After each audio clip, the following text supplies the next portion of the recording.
GTA ကိုစောလာတာ10နှစ်ရှိပြီဒါပေမဲ့ဒီအချက်၄ချက်ကိုသတိထားမိကြရဲ့လား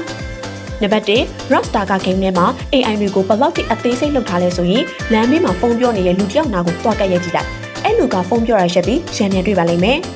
နံပါတ်2ကမ်းခြေကနေပင်လယ်ထဲကိုအရန်ဝဝေးထိကူးသွားရင်ဒါမှမဟုတ်လှေနဲ့ထွက်သွားရင်မီနီမတ်မှာအနီရောင်အဆက်လေးပေါ်လာပါလိမ့်မယ်အဲ့အနီဆက်ကငမန်းမှာတကယ်ပဲတိတ်ကာရိုက်တာကိုခုန်ကိုက်တက်ပြီး out of map မဖြစ်အောင် Rockstar ကငမန်းတွေကိုစောက်ခိုင်းတာပါနံပါတ်3ဒါရင်မကသေးပါဘူးညဘက်မှာကားမောင်းရတာပုံညံတာကိုရောသတိထားမိလားဘာလို့လဲဆိုတော့တကယ်အပြင်လောကမှာလို့ညဘက်မှာမီးပွိုက်တွေကနေပတ်ထက်ပုံမြန်တဲ့စနစ်ဖြစ်အောင်ပြောင်းပေးထားလို့ပါ